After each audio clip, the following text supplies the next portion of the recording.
Hello everyone. Today let's understand how the sales and distribution process happens for a B2B sales in an organization. The B2B sales process, if we were to define, consists of the following activities. It starts with a pre-sale activity, then the sales order, then stock check, picking up the materials, packing up the materials, posting the goods which are issued to the customer, invoicing to the customer, and then the final receipt of the customer payment. And let's understand what exactly a pre-sales activity means. A pre-sale activity is basically an activity wherein the sales guy tracks and creates the customer contacts and communications.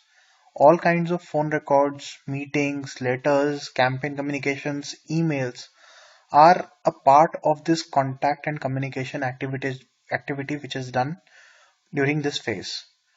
Not only that, the information which is required during the pre-sales activity includes all the past sales activity which has happened to that customer ever, all the past communication which has happened to that customer, whatever the contact information is available, the company information is available, what are the kind of credit limits which are available to the company, which means how much of order can be serviced, how much of payment can be released by the company at given point of time, and what is the status of the current orders which are already there from that company.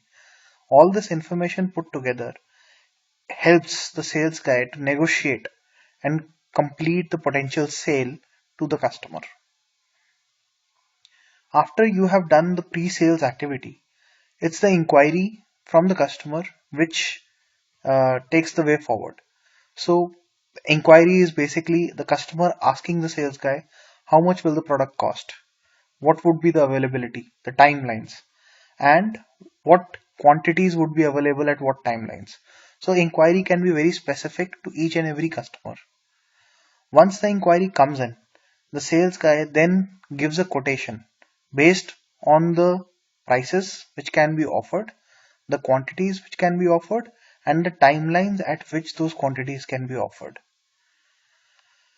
The sales order process, it can originate from a variety of documents. It can originate from a phone call, a email, a physical order. It can even originate from an existing contract or any of the quotations that you have given in the previous history.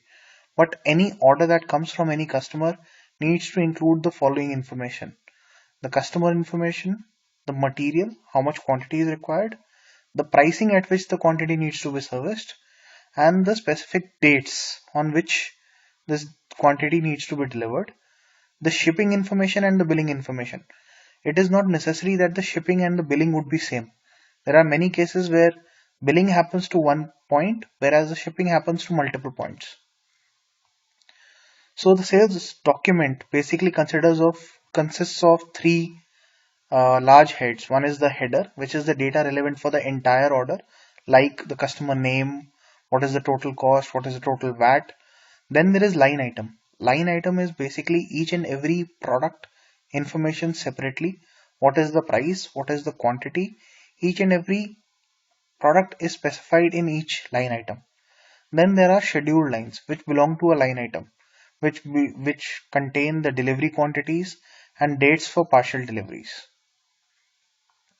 So the sales order contains all the information which is needed to process the request, like the delivery schedule, the shipping point, the stock check, MRPs, the pricing, and even the credit limit which is available to that customer for billing. After you have got the sales order, you do the delivery scheduling, which is where you decide when can the products be delivered for each of the line items to the customer.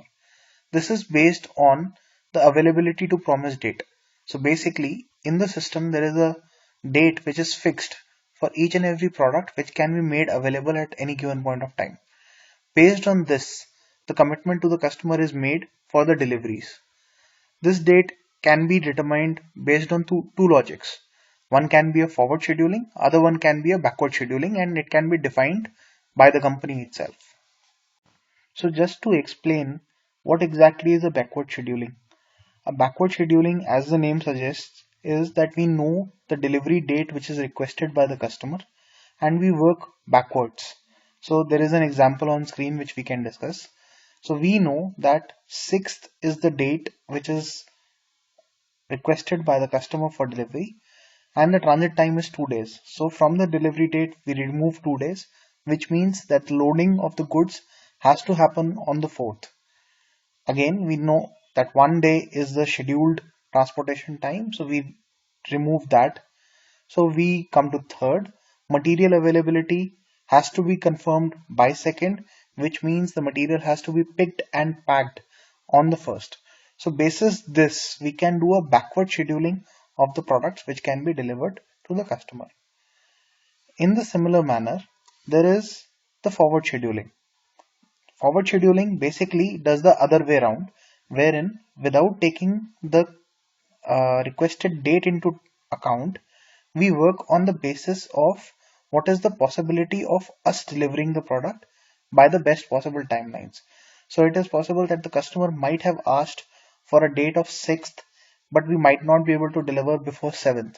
So in that case, the scheduling will happen according to the date of 7th, and we'll commit to the customer that we'll be able to deliver the products by the 7th of the month. So the availability check, what we are talking about, is basically that the system determines whether the material would be available uh, by the mentioned date or not. It considers all inward and outward movement of the inventory. So basically it takes into account all the stocks which are going to come into the warehouse from the factory. Also it's going to take into account all the products which are going to go out for customer delivery before this. So basically it takes into account each and everything before it gives you an availability of the product. There can be 3 different methods of delivery which can be followed. There can be a one-time delivery, there can be a complete delivery, or there can be a delayed delivery. Again, all of these rules are created by the company, by the sales guy who are running the show. So let's see how this works. So before we go there, the pricing in the system displays each and every information by line item, because the pricing for each and every line item, each and every product has to be specified for each and every customer separately. It cannot be the same. It generally not is the same for everybody. Although the system automatically searches for the taxes and the freight based on the state where the product is going in and the distance which is there to deliver the product, but still there is a ability in the system to always manipulate the pricing at both the header as well as the line item level. Credit check is basically the system process wherein the credibility of the customer, the payment the payment history of the customer is taken into account, and we see that if we have allocated a credit exposure of 100 rupees to a customer, as of today, what is the status? Do we have any receivables? Is there any payment pending from that customer? Taking that into account, a credit limit is generated. If you can see in the example, the credit limit for this customer is 25,000 USD, whereas the credit exposure is only 9,000 USD, which means that there is still a 14,000 USD credit exposure that I can take further on this customer. Coming to the shipping and transportation. So the delivery document for the sales order has to contain the picking, packing, and the post goods issue, which has to be integrated with the materials management and the finance modules. All of this is basically the process through which the products are delivered to the customer and the basis which the invoices are generated. Once your shipping documents are created, now shipping can happen in multiple manners. One can be an order combination. Very simple, wherein you have got multiple orders from the same customer and you have space in your vehicle wherein all the orders can be combined into a single vehicle and can be delivered at the same date. This is called an order combination, where multiple orders are clubbed and delivered together to a customer. Similarly, there's a other way around, which is a partial delivery, wherein a single order can be too huge to be delivered at one single time. So therefore it needs to be split into multiple deliveries, and therefore it's called a partial delivery. So every time that a vehicle delivers a product to the customer, it only delivers it in partial. Third one is a complete delivery wherein one single order is delivered at one single point of time, the simplest of them all.